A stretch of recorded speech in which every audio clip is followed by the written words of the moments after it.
Alam ko na yung totoo. Ano yung pinapasakay mo lang ako? Kunyari, pinapatawad mo ako tapos nilalaglag mo ako! Renz! Niloloko mo ako! Hinintay ni Gwen na matapos ang meeting nila Matt dahil gusto niya makita ang mami niya na unang lumabas si Matt na ganyang kinomfort ang dalaga at umalis din siya dahil sumusunod si Christina sa kanya.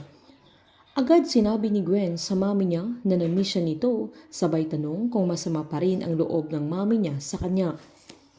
Nilapitan naman siya ni Christina at sinabing hindi na, sabay giniit niyang na-realize niyang sayang lang ang buhay niya kung mananatili siyang nakatali sa nakalipas na kailangan na nilang mag-move on. Nakasalanan din niya, sabay humingi siya ng sorry kay Gwen na nauunawaan na niya kung bakit mas pinili ng dalaga na makasama ang daddy niya na sinisilip naman sila ni Matt sa sandaling yan.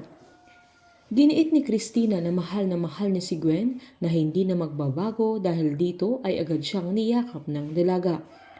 Sa pag-uwi naman ni Renz ay galit na galit siya kay Mario dahil pinapalabas niyang nilaglag siya ng tatay niya kay Rose nang sabihin niya ang totoo.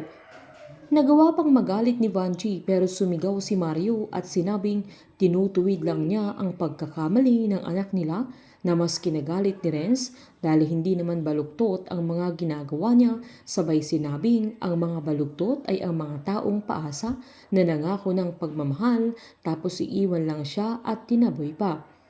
Dahil dito ay sinabi ni Mario na lumabas din ang katotohanan na si Rose pa rin ang mahal niya na tinatarget niya si Sandra para balikan si Rose o para gumanti. Hindi na magawang kontrolin ni Renz ang temper niya kaya naghagis siya ng bote na agad siyang inawat ni Vanjie. Sinabihan niya si Mario na ibalato na niya sa kanya ang bagay na yun dahil alam niya kung anong ginagawa niya, sabay umalis na siya. Lumaki ang ulo ni Renz dahil lagi siyang kinakampihan ni Vanjie na kahit mapahamak ng anak niya, yumaman lang siya. Sa panluloko ni Renz kay Sandra ay hindi niya alam na mas nabubuo ang galit sa puso ng dalaga na pagsisisihan niya dahil sa mas matinding pagganti ng dalaga sa kanya. Pinuntahan naman ni Christina si Matt sa office niya, sabay sinabing pinag-isipan niya ang offer ni Matt at hindi niya ito tatanggapin at walang chance na ibebenta niya ang share niya kay Matt. Agad namang sinabi nito na pagsisisihan niya ang desisyon niya na agad umalma si Christina na kung sakali mang ibenta niya sa kanya ay umaasa si Matt na mapuputol na ang koneksyon nilang dalawa na hindi na ba siya parte ng buhay ni Matt dahil kahit maghiwalay sila kagaya nila Rose na naiintindihan na niya na dapat andoon lagi si Matt para kay Sandra na pareho silang kailangan ni Gwen na hindi siya nawawalan ng pag-asa na babalik din sila sa dati. Mas nagalit si Matt at tumayo pa siya na nilinaw niya kay Christina na ang relasyon nila sa mga sandaling yun ay dahil sa negosyo na lang. Agad sinabi ni Christina na hindi niya kaya na sinabi naman ni Matt na nakaya niya sa boardroom sa katatapos lang ng meeting nila. Sinumbat ni Christina na kaya niyang magpanggap na okay siya na sinang-ayunan ni Matt, sabay sinabing dahil nagmamay-ari si Christina ng 20% ay yun lang ang rerespetuhin niya. Humirit pa si Christina at tinanong kung hindi na ba talaga siya mapapatawad ni Matt. Giniit naman ni Matt na kung susubukan ni Christina na isuot ang sapatos ni Matt ay kaya ba niyang patawarin ang sarili niya.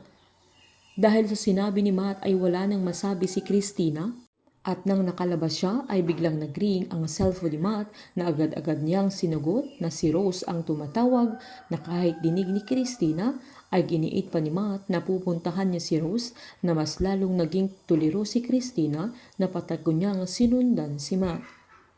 Sa pag-uusap nila ay sinabi ni Matt na hindi niya alam na gagawin yun ni Sandra dahil wala siyang sinasabi sa kanya. Giniit ni Rose na pakiramdam niya ay ginagantihan siya ni Renz na ginagamit niya si Sandra. Sinabi naman ni Matt kung anong ginawa ni Rose kung bakit sobrang obsessed ni Renz sa kanya. Naniniwala na si Matt na walang kasalanan si Rose sa mga nangyayari na nagawa pa niyang humingi ng sorry dahil hindi niya inaasahan na mangyayari ang bagay na yun, sabay hiniling naman ni Rose kay Matt na kailangan niya ng tulong niya dahil may history of violence si Renz na na-admit siya sa isang facility na pinagbibintangan din siya ang pumatay kay Jenny kaya natatakot din si Matt sa mga sandaling yan. Giniit ni Rose na nag-aalala siya sa kaligtasan nilang lahat dahil hindi nila alam kung ano ang pwedeng gawin ni Renz. Dahil napansin ni Matt na sobrang kabado na si Rose ay hinawakan niya ang mga kamay niya para kumalma ito na mas lalong nanggagalaiti ng galit si Christina na patagong nanonood sa kanila. Hanggang sa huli ay napatunayan ni Matt na isang mabuting tao si Rose na kailanman ay hindi niya intensyong manakit ng ibang tao na mas kinakaya niyang sarili na niya ang masaktan kesa ibang tao.